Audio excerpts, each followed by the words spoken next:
আসসালামু আলাইকুম। অবশেষে চূড়ান্ত সিদ্ধান্ত, সব সরকারি কর্মকর্তা কর্মচারীরা মহার্ঘ ভাতা পাবেন। জনপ্রশাসন মন্ত্রণালয়ের সচিব মোখলেছুর রহমান বাংলাদেশ প্রতিদিনকে বলেন, সব সরকারি কর্মকর্তা কর্মচারী মহার্ঘ ভাতা পাবেন। সরকারি কর্মচারীদের মহার্ঘ ভাতা সবাইকে দেওয়া হবে বলে জানিয়েছেন জনপ্রশাসন মন্ত্রণালয়ের সিনিয়র সচিব ডক্টর মোখলেছুর রহমান।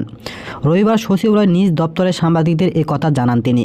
সিনিয়র সচিব বলেন, সচিব থেকে পিয়ন পর্যন্ত সবাই এই ভাতা পাবেন, তবে হয়তো একটি স্ল্যাব করা হবে। একই সঙ্গে পেনশনভোগীরাও পাবেন এই সুবিধা। তিনি বলেন, এই লক্ষ্যে একটি কমিটি গঠন করা হয়েছে, এই বিষয়টি কমিটি সুপারিশ দেবে।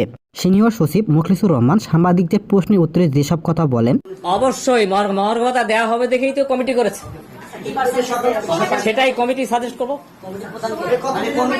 সময়ে হ্যাঁ কমিটির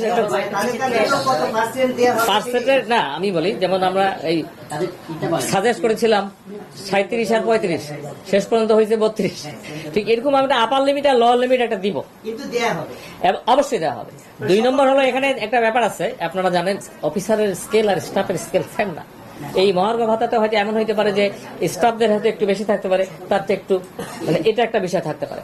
আর হলো আগে কখনো এটা ছিল কিনা, এবার আমরা ডিসাইডেড পেনশনাররা যারা বেনিফিট পায়, কারণ পেনশনাররা এমনি যখন যায় চিকিৎসা এটা সেটা টাকা পয়সা ভাড়া, পেনশনারদের বেশি দরকার। একটা লোক চাকরিতে থাকলে একটা পার্ট টাইম এটা সেটা অনেক কিছু করতে পারে, কিন্তু পেনশনারদের এমনি সে অসুস্থ, বৃদ্ধ, বয়স দায় দেয় না, আর একটা লোক তার মেডিসিন কস্ট প্রতি মাসে অনেক বেশি লাগে। এটা আপনি এই রিলেটেড হলে বলেন। জি জি, এটা সরকারি বলতে একেবারে পিয়ন থেকে হাইয়েস্ট লেভেল ক্যাবিনেট সেক্রেটারি পর্যন্ত আছে, সবাই পাবে। তবে এটার স্ল্যাব 2টা হইতে পারে, একটা হলো অফিসারদের জন্য একটু কম আর স্টাফদের জন্য একটু বেশি, যাতে ব্যালেন্সিং হয়। আর একটা হলো পেনশনাররা জন্য পায়। এই কমিটি কতদিন কাজ করবে? এই কমিটি মনে করেন আমরা যদি সামনের সপ্তাহে ফার্স্ট বসি, 2-3টা বেশি মিটিং লাগবে, নট মোর দেন 2-3। এটা দীর্ঘ সূত্রতার বিষয় না, সময় দেয় নেই, সময় আমরা কমে আনবো, সময় কমে এটা দিতে চাই। এই আমি সেকেন্ড পার্সন।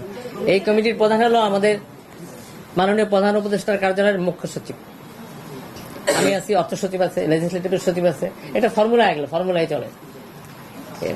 আমার মনে হয় আমরা এটা নিয়ে একটা আজকে অনেক খবরের মধ্যে একটা ভালো খবর।